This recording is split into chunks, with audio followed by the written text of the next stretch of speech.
Na kama battery unaona una time, tuwe na battery wengine hapa unaenda huyu battery endelee. Tafadhali tuheshimiane. In the heart of Eldoret, Kenya, a funeral turned into a political battleground. Kapsaret Member of Parliament Oscar Sudi, known for his unfiltered style, clashed with a Catholic priest over who gets to speak at his aunt's burial. But why? And what does this say about the state of Kenyan politics? Buckle up, because we are diving deep into the latest chapter of Sudi's controversial saga. Tunasema karibuni sana. Akiongozwa na Mheshimiwa Oscar Sudi. Imagine this, you are at a funeral, mourning a loved one, and suddenly the MP tells the priest to hit the road. Yes, you heard that right. Oscar Sudi, in a move that's as bold as it is bizarre, directed the priest to leave the ceremony. Na kama padri huna time, tuko na padri wengine hapa, unaweza enda, he said. Translation, priest, if you don't have time, we have other priests here, you can leave.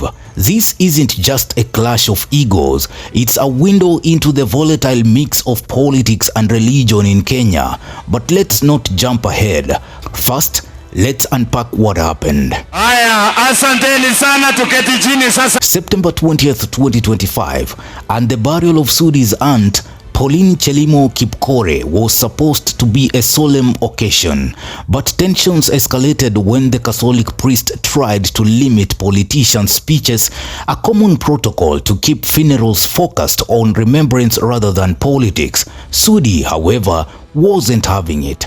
He took over the days, demanding respect for the mourners and insisting on paying tribute his way.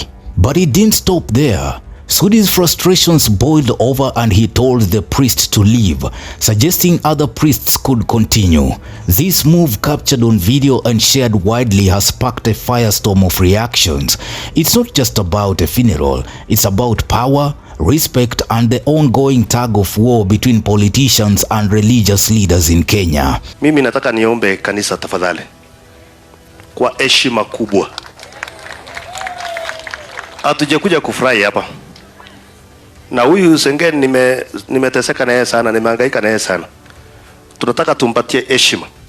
Na kama battery unaona una time, tuwe na battery wengine hapa unaenda huyu battery endelee. Tafadhali tuheshimiane.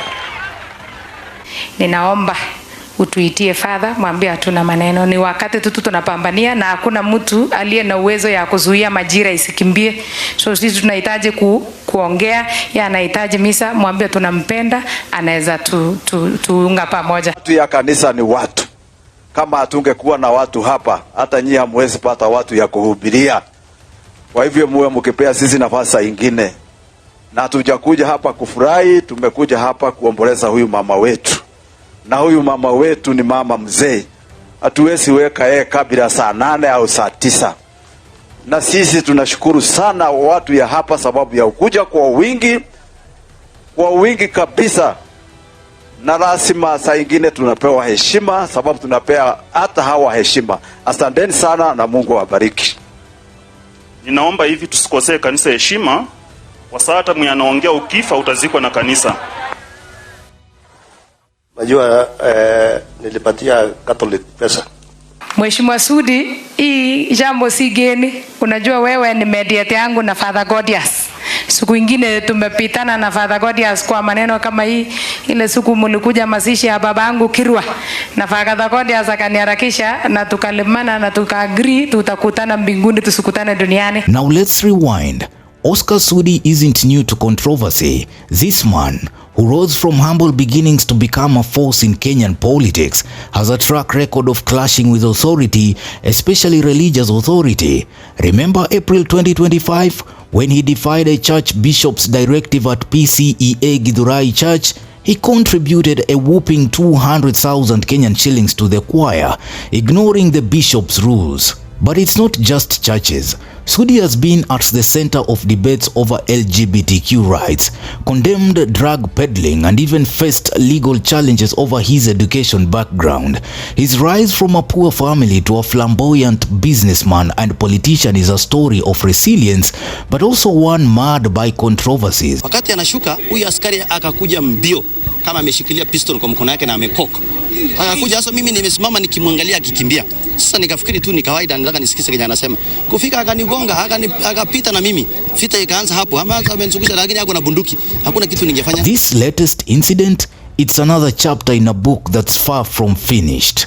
So why does this matter beyond a single funeral? Because it highlights a deeper tension in Kenyan society, the uneasy relationship between politics and religion. Funerals in particular have become stages for political performances where MPs like Sudi use the platform to connect with constituents.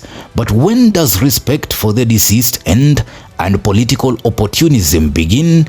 This clash isn't just about Sudi and the priest. It's about a broader question: who controls the narrative in moments of grief? And let's be honest, Sudi is not alone. Other politicians have faced similar pushback from religious leaders, but Sudi's approach, it's like watching a political chess game where the queen sacrifices herself for a checkmate. Bold, risky, and undeniably attention-grabbing. The internet, of course, exploded. Hashtag Sudi versus priest trended, with Kenyans divided. Some praise Sudi for standing up to what they see as overreach by religious leaders. Others condemned him for disrespecting. The internet, of course, exploded. Hashtag Sudi versus priest trended, with Kenyans divided. Some praised Sudi for standing up to what they see as overreach by religious leaders. Others condemned him for disrespecting sacred spaces. Allah, Sudi will face the wrath of God, tweeted one user. Program ni ya church ama ni ya politician, asked another, capturing the sentiment of many. This incident isn't just a story. It's a mirror reflecting Kenya's polarized views on authority, tradition, and modernity.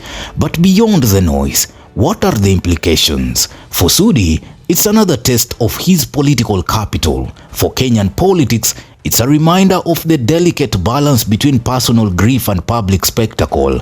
And for the church, it's a call to reassess its role in a rapidly changing society. So where does this leave us? Oscar Sudi's clash with the priest is more than a headline. It's a snapshot of Kenya's political dynamics. Will this incident define his legacy, or will it be another footnote in his controversial career? Bishop Mweria, Bishop wetu, the Lord Bishop. Ni Bishop wetu sisi wote across.